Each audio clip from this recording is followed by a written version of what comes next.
You know, one of the most powerful things for your future and getting rid of your past is learning to control your imagination. And that's what we're going to talk about today on episode 003, Saying Goodbye to Your Past, Part 3. Life is not about you living in the past. It's not about you living in fear. It's about your dreams. It's about what you believe. Life is about you choosing your future. Lessons for the future begin here. Welcome to the Choosing Your Future podcast. You know, we're on episode 003 of part 3 of Saying Goodbye to Your Past. Now, this is a series, and I warned you about that. You'll probably have a lot of series on this podcast show.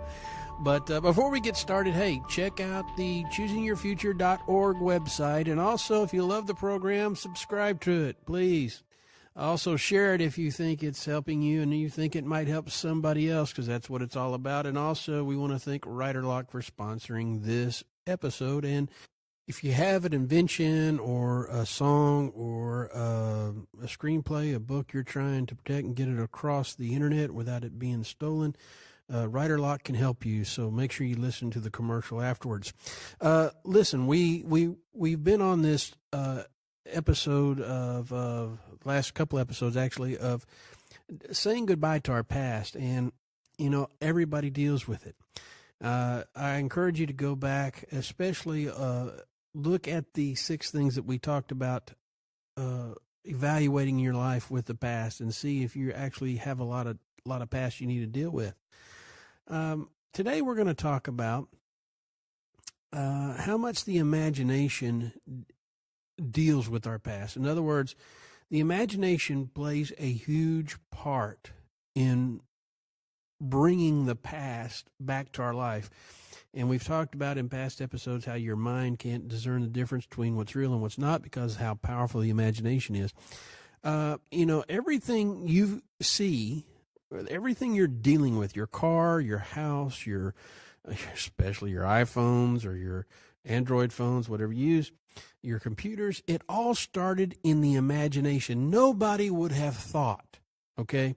Nobody would have thought, and I want to kind of tell you how old I am by dealing with this right here, but if you remember the rotary phone, you know, where you have the 1, you crank it back, and the 5, and you crank it back. Well, okay, that tells you that's what I grew up on. And when I remember when we got the push button phone, I was like, whoa, we have made it. But who would have thought, okay? I remember when the first cell phone came out when I was a kid, and it was in a bag, okay? We would call them messenger bags today, but, you know, the thing was huge, okay? Who would have thought you can do pretty much anything on your iPhone? I mean, you can even, you know, get your heart rate now on an EKG that on your iPhone. You can have your blood pressure taken. You can actually create videos. You can even do podcasts on your phone. Who would have thought the phone could be? I mean, Steve Jobs, incredible guy, incredible imagination. Okay, think about it. Your iPhone. And even if you have an Android, I'm sorry, but it started with iPhone technology, started with Steve Jobs. It all started in his head. It all started in his imagination. Okay? Everything that you have, everything that you see, started in somebody's mind. Okay?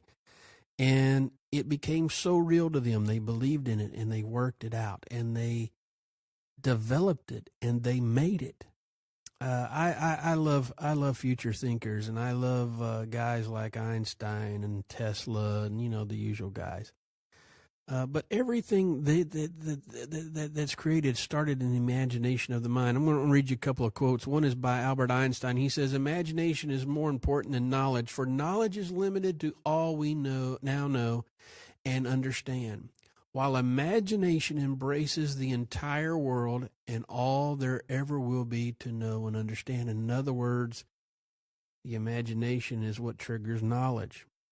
The iPhone. I have this idea, Steve Jobs says. And one thing led to another, and it was the knowledge that developed after the imagination. Okay, you find a way to make it happen. Nikola Tesla, or Nikola Tesla, depending on what part of the country you're from. He said this. He said, "I don't care that they stole my ideas," because a lot of people don't know a lot of people stole his ideas. Okay, he said, "I don't care that they stole my idea. I care that they don't have any of their own." That's scary. They don't have an imagination of their own. Well, here's the problem. Not only can your imagination take you into the future and create things that's never been there, but the problem with the imagination also, it can also cause you to constantly relive things that have passed by. We talked about the definition of past last episode. That's the biggest problem, I think, with people. It's not the emotion. I hear people say, "I just can't get over the feeling." Well, the problem is the imagination is triggering the feeling, okay? The thought is triggering the feeling. The mind is recalling these things, and it's triggering the feelings, and it's triggering the anxieties, it's triggering the hurts, it's triggering all that stuff. And it's starting with the imagination. And so the imagination can go forward and it can go backwards. The problem is the mind can't tell the difference. I am a firm believer that most people don't get healed of stuff of their past is because the imagination constantly wants to relive it.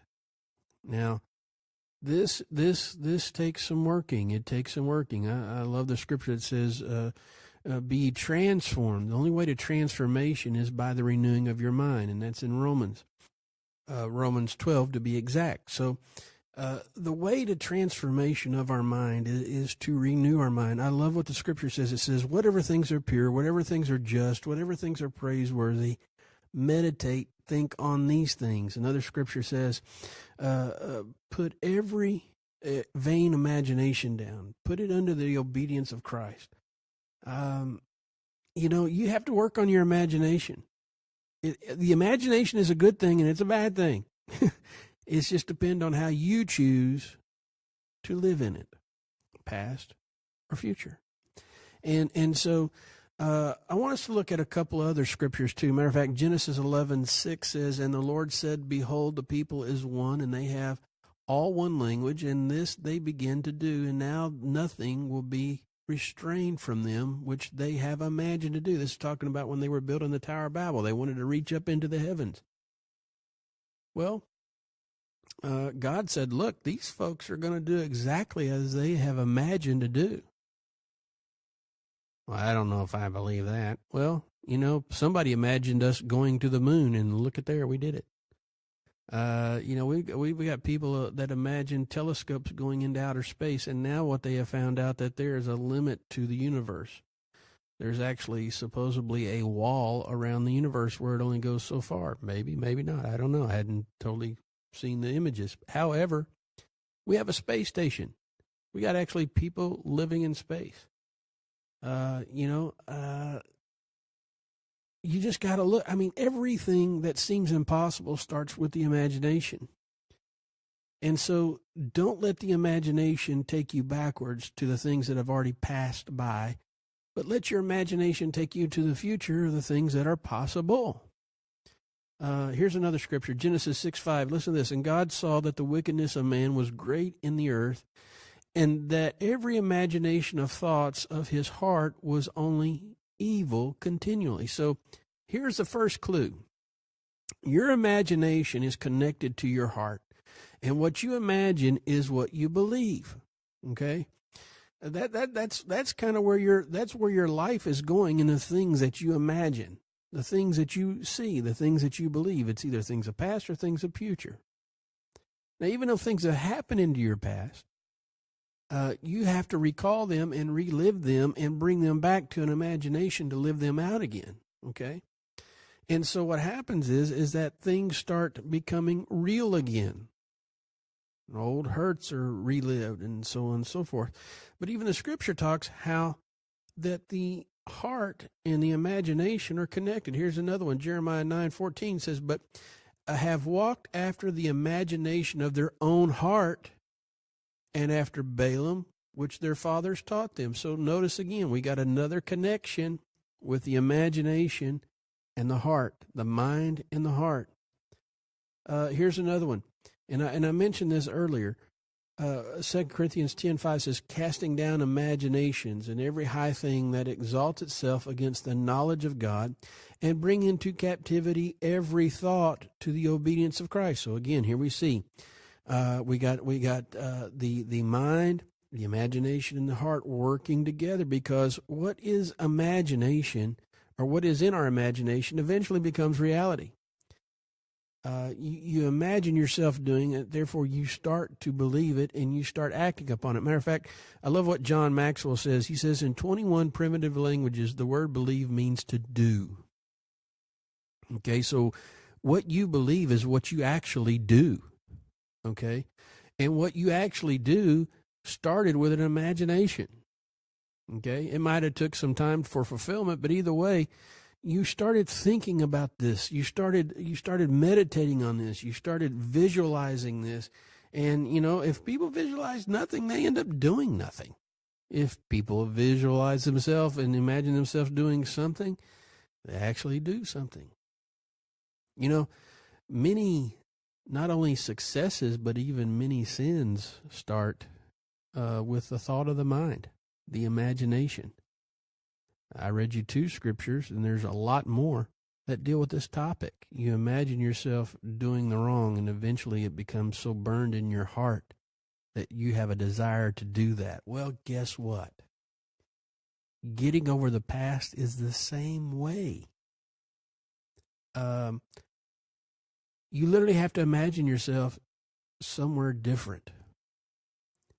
You have to imagine yourself doing something different, living a different lifestyle, living with a different emotion, and you've got to get a dream.